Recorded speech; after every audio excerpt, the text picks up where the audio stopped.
তো good morning from Puri Orissa. তো আজকে আমাদের প্ল্যান বেরিয়ে যাওয়ার পুরী উড়িষ্যা থেকে। তো আমরা গোল্ডেন বিচে আরেকবার যাওয়ার ইচ্ছে হচ্ছে ভোরবেলায়।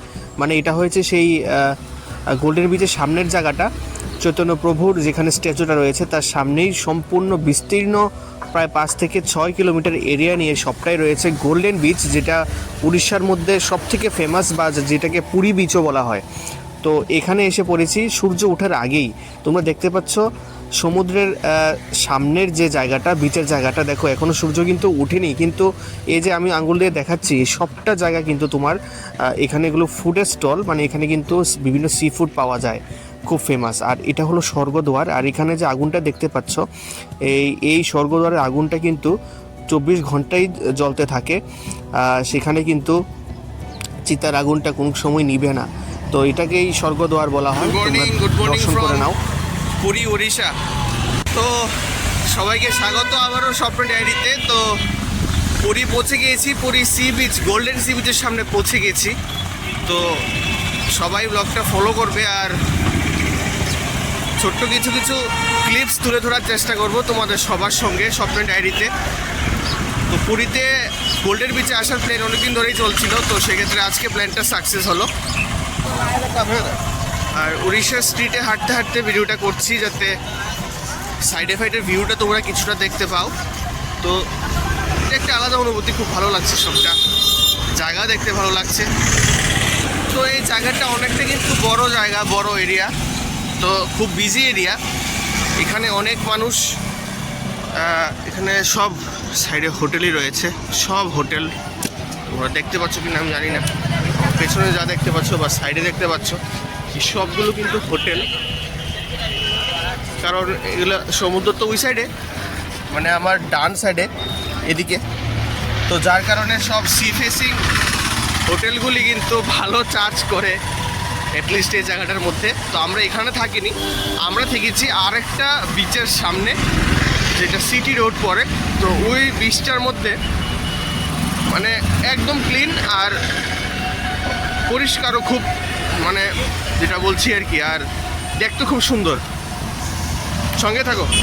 আসলে সি বিচ থেকে সুন্দর কোনো দৃশ্যই হতে পারে না, আমার যা লাগে আর কি। তো সেক্ষেত্রে দেখো সূর্যটা মাত্র উঠছে এবং তখনই কিন্তু আমি ভিডিওটা করছিলাম তোমাদের সবার জন্য। সূর্যটা এখনও সম্পূর্ণ উঠেনি। তো আমি 6টা বাজার আগে কিন্তু সি বিচে এসে উপস্থিত হয়ে গেছিলাম একমাত্র এই সানরাইজটা দেখার জন্য এবং তোমাদের দেখাবো বলে। তো দেখো এই যে দৃশ্যটা কতটুক সুন্দর হতে পারে, আমার মনে হয় এর থেকে সুন্দর কোনো দৃশ্য হতেই পারে না যা আমার কাছে লাগে। আর দেখো 6টা বাজার আগে থেকে কিন্তু মানুষের কি ভিড় এবং উত্তাল সমুদ্রের ঢেউ কতটুক ভালো লাগে দেখতে, এটা আমি তোমাকে ভাষায় বলে বোঝাতে পারবো না। তো গোল্ডেন বিচে আসলে প্ল্যান করছিলাম অনেকদিন ধরে আসবো, কিন্তু সেদিন আসতে পারিনি। আর দেখো বিচের সাইডে 6টা বাজার আগে থেকেই রোদ ওঠার সঙ্গে সঙ্গে অনেক জিনিস নিয়ে বসে গেছে পর্সা বসিয়ে।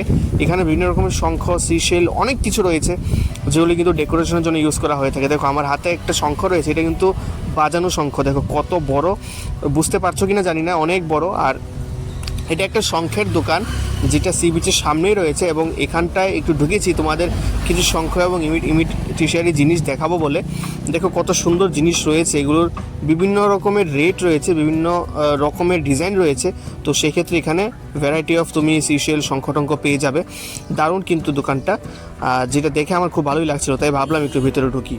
এবং মোটামুটি সারাটা ভোর এখানে কাটিয়ে মোটামুটি ঘন্টাখানেক ছিলাম আমি, 1-1.5 ঘন্টা ছিলাম এই জায়গাটার মধ্যে, বসেছিলাম কিছুক্ষণ নিরালে নিস্তব্ধতায় এবং শুধু সমুদ্রের উত্তাল ঢেউয়ের শব্দ শুনেছি। সত্যি মনটা ভরে গেছে, মনে হয় যেন সারাটা দিন সারাটা রাত এই জায়গাতেই শুধু বসে বসে এই হাওয়া অনুভব করি এবং উত্তাল সমুদ্রের ঢেউয়ের শব্দে ভাসি। তো আমাদের যাওয়ার পালা আজ পুরী সমুদ্র থেকে, মানে পুরী উড়িষ্যা থেকে, এবং আমরা ফাইনালি কলকাতা পৌঁছে গেছি। এবং আমরা আমাদের ট্রেন যে ছিল আগরতলায় আসার পালা, এখন আমরা ট্রেনে উঠে গেছিলাম ভোরে 7:30টায় আমাদের ট্রেন ছাড়ার কথা। তো ফাইনালি কিন্তু আমরা ট্রেনে উঠে গিয়েছি, আমাদের ট্রেন এসে পড়েছিল এবং এখানে সকাল সকাল ঘুগনি আমরা ব্রেকফাস্ট করেছিলাম এবং বেরিয়ে গিয়েছিল আমাদের ট্রেন। এবং সুন্দর প্রকৃতির দৃশ্য অনুভব করতে করতে কলকাতাকে আমরা বিদায় জানাচ্ছি। এই সপ্তাহখানেকের সফর আমরা এখানে সমাপ্ত করছি। এরপর আমরা প্রায় 8-9 ঘন্টা জার্নির পর আসাম এসে বসলাম। আসাম থেকে কিন্তু এখন আমাদের যাত্রার পালা আগরতলা, এবং এখানে হল্ট ছিল প্রায় 15 মিনিটের মতো। তো বোন ছিল আমার সঙ্গে, তো সেক্ষেত্রে দুজনের জন্য লাঞ্চ আমরা এখান থেকে নিয়েছিলাম এবং নিয়ে আমরা কিন্তু ফাইনালি আগরতলায় ঠিক সন্ধেবেলায় এসে পৌঁছে গেছি। তাকে অসংখ্য ধন্যবাদ জানাই। লাইক আর সাবস্ক্রাইব অবশ্যই করতে পারো। ফার্দার আরও আমরা অনেক ভিডিও স্বপ্ন ডায়েরিতে বিভিন্ন জায়গার আনার চেষ্টা করছি। সেই সঙ্গে সবাই ভালো থেকো, সুস্থ থাকো এবং দেখতে থাকো স্বপ্নের ডায়েরি। দেখা হচ্ছে এবার আরেকটি নতুন কোনো ভিডিওতে।